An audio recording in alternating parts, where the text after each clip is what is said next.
ሰላምና ጤና በያላችሁበት ይሁን። ውድና የተከበራችሁ የቻናል ቤተሰቦች እንደምን አላችሁ? በዚህ ሰዓት መሰማትና መደመጥ ያለባቸውን አሁን የተሰሙ ሰበር መረጃዎችን ወደ እናንተ አደርሳለሁ። ቻናሉን ሰብስክራይብ፣ ቪዲዮ ላይክ እያደረጋችሁ መረጃዎችን እንድትከታተሉ በአክብሮት እየጋበዝኩ ከመረጃዎቻችን መካከልም በአማራ ክልል በተለያዩ አካባቢዎች ከባድ ውጊያዎች እየተካሄዱ ይገኛሉ። በተለይም በሰሜን ሸዋ እየተካሄደ ያለው ውጊያ ሰፊ ግዛትን ያካለለና ለየት ያለ እንደሆነ እየተነገረ ይገኛል። አየር ወለድ ኮማንዶ፣ እግረኛ እንዲሁም በድሮንና ጄት የታገዘ ከፍተኛ ውጊያ እየተደረገ እንደሆነ ለማወቅ ተችሏል። በተጨማሪም በጎጃም እንዲሁም በወሎ ቤት አማራ እንዲሁም ውጊያ በሰፊ ቦታዎች ላይ መቀስቀሱ ተሰምቷል። ተጨማሪ መረጃዎችን አጋራችኋለሁ። የኢትዮጵያ መንግስት ግልጽና ዲፕሎማሲያዊ ደብዳቤ ለኤርትራ መንግስት በዛሬው ዕለት ልኳል። ደብዳቤው ብዙ ጉዳዮችን አንስቷል፣ መነጋገሪያም ሆኗል። ቢቢሲ በዚሁ ዙሪያ ይዞት የወጣው አዳዲስ መረጃ ለኔም ተጨማሪ መረጃዎችን አጋራችኋለሁ።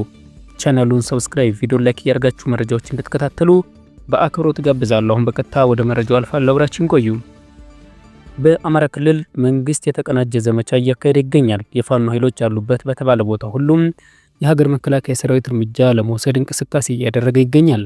የፋኖ ኃይሎችም ከጥምር ጦሩ የተከፈተባቸውን ውጊያ እየመከቱ እንደሆነ ሲነገር፣ በንጹሃን ላይ ከበድ ያለ ጉዳት እየደረሰ እንደሆነ ታውቋል። በተለይም በሰሜን ሸዋ መንግስት እየወሰደ ያለው እርምጃ አድማሱን ያሰፋ እንደሆነ እየተነገረ ይገኛል። ኢንተርኔትና የስልክ አገልግሎቶች በአብዛኛው አካባቢዎች ተቋርጦ ይገኛል ተብሏል። በዚህ መሰረትም በቡልጋ ቀጠና መንጃ ሸንኮራ ወረዳ፣ አሳግርት ወረዳ፣ ሀገረ ማርያም ከሰም ወረዳ ሙሉ በሙሉ ኢንተርኔት ተቋርጧል። እንዲሁም ተጉለትና ቀጠና አንኮበር ወረዳ በከፊል፣ መንዝ ቀጠና መንዝ ማማ ምድር በከፊል፣ ይፋት ቀጠና ጣርማበር ወረዳ በከፊል፣ ከወት ወረዳ ሙሉ በሙሉ፣ ኤፍራታና ግድም ወረዳ በከፊል፣ ጅሩና መራቤቴ ቀጠና መራቤቴ ወረዳ በከፊል፣ ደራ ወረዳ በከፊል ኢንተርኔትና ስልክ የተቋረጠባቸው አካባቢዎች እንደሆኑ ታውቋል። ይህ የስልክና ኢንተርኔት መቋረጥም በጎጃምና በወሎ አካባቢዎች ጭምር እንደሆነ ተዘግቧል።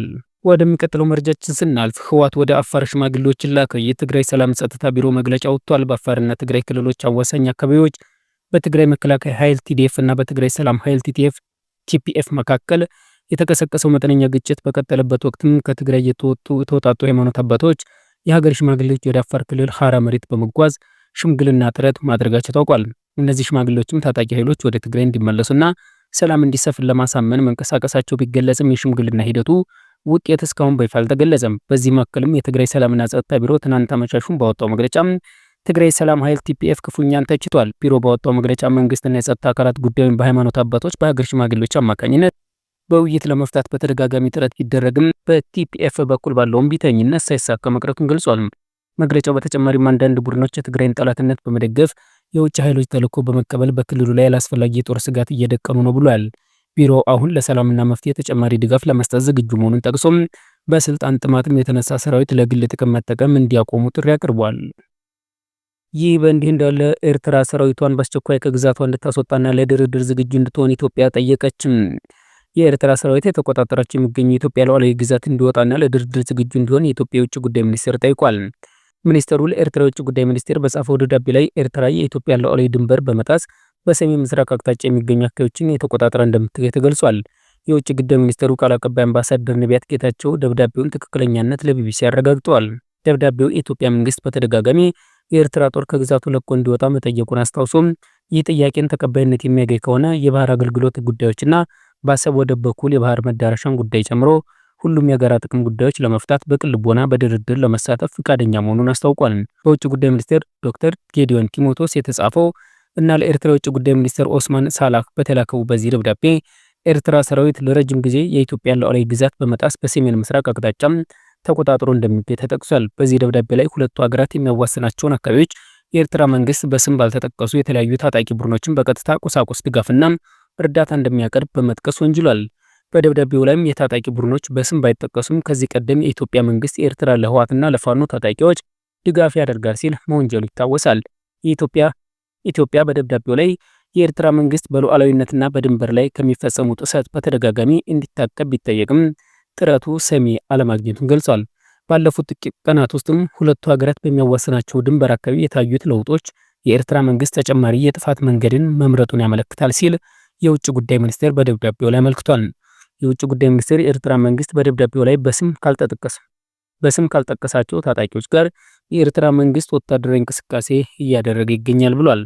በሰሜን ምስራቅ የኢትዮጵያ ድንበር የኤርትራ ጦር ወታደሮች ወደ ኢትዮጵያ ግዛት ዘልቀው መግባታቸውና በሰሜን ምዕራብ የአገሪቱ ድንበር አካባቢ ደግሞ የኤርትራ ጦር ከአማጺ ቡድኖች ጋር እያደረገ ያለውን የጋራ ወታደራዊ እርምጃ ጸብ አጫሪነት ብቻ ሳይሆን ፍጹም የሆነ ወረራ ነው ሲል ድርጊቱን አውግዟል። አክሎም ይህን ተቀባይነት የሌለውን ሁኔታ ለማቆም ኤርትራ መንግስት ወታደሮቹን ከኢትዮጵያ ግዛት በአስቸኳይ እንዲያስወጣና ከአማጺ ቡድኖች ጋር ያለውን ትብብር እንዲያቆም በይፋ እንጠይቃለን። የሁለቱ ሀገራት የጋራ ብሔራዊ ጥቅምን ባስከበረ መልኩ በላቀ መከባበር ስሜት በመመካከር ዝግጁ ነን ያለው የውጭ ጉዳይ ሚኒስቴር ደብዳቤው አሁን በኤርትራ በኩል የተከፈተውን ትንኮሳ ግን በምንም መመዘኛን ተቀባይነት የሌለው መሆኑን አስታውቋል። አክሎም ኤርትራ ሰራዊቷን በአስቸኳይ እንድታስወጣና ለሰላማዊ ድርድር ዝግጁ እንድትሆን በይፋ እንጠይቃለን ሲል በአጽንኦት ተናግሯል። ለግማሽ ምዕተ ዓመት ያህል ሁለቱም ሀገራት በማያባራ ግጭት ላይ እንደኖሩ የሚያብራራው ደብዳቤው ይህ አይነቱ የግጭት አዙሪት በውይይትና በዲፕሎማሲያዊ ጥረት እልባት ሊያገኝ የሚችልበት እድል እንዳለ በመግለጽ በኤርትራ በኩል በጎ ምላሽ ከተገኘ የኢትዮጵያ መንግስት ልዩነቶችን በሰላማዊ ድርድር ለመፍታት ዝግጁ መሆኑን ያብራራል። የውጭ ጉዳይ ሚኒስቴር የኢትዮጵያ ሉዓላዊነትና የግዛት አንድነት እንዲከበር ላቀረብነው ህጋዊ ጥያቄም አዎንታዊ ምላሽ ካገኘን የኢትዮጵያ መንግስት የባህር ላይ ጉዳዮችና በአሰብ ወደብ በኩል ወደ ባህር በር ጉዳይን ጨምሮ አጠቃላይ የጋራ ጉዳዮች ላይ ሁለቱን አቀፍ እልባት እንዲያገኝ በቅን ልቦና ድርድር ለማድረግ ፈቃደኛ ነን ብሏል። የኤርትራ መንግስት በኩልም እስካሁን ለዚህ ደብዳቤ የተሰጠ ምላሽ የለም። የጋራ መከባበርና መተሳሰብ ግንኙነት ለመፈተሽ ቆርጠን ተነስተናል ያለው የውጭ ጉዳይ ሚኒስቴር ደብዳቤም ቀና ምላሽ እንደሚያገኝ ተስፋውን ገልጿል። በዚህ ዓመትም በመጀመሪያ መስከረም ማገባደጃ ላይ የኢትዮጵያ የውጭ ጉዳይ ሚኒስቴር ለተባበሩት መንግስታት ድርጅት ዋና ጸሐፊ አንቶኒ ጉተሬስ በጻፈው ደብዳቤ መንግስትና ህዝባዊ ወያኔ ሓርነት ትግራይ ህወሓት ጠምዶ በሚል ጥምረት የኢትዮጵያ ላይ ጦርነት ለመክፈት እየሰሩ ነው ሲል ከሷል። በጥር ወር መጀመሪያ ላይ ደግሞ የኢትዮጵያ ፌዴራል ፖሊስ የኤርትራ መንግስት ከኢትዮጵያ ውጭ ባንዳዎችና ታሪካዊ ጠላቶች ጋር በማበር በትግራይ ህወሓት በኩል የተላኩ ያላቸውን ከ56000 በላይ የተለያዩ የጦር መሳሪያ ጥይቶችን በቁጥጥር ስር ማዋሉን አስታውቋል።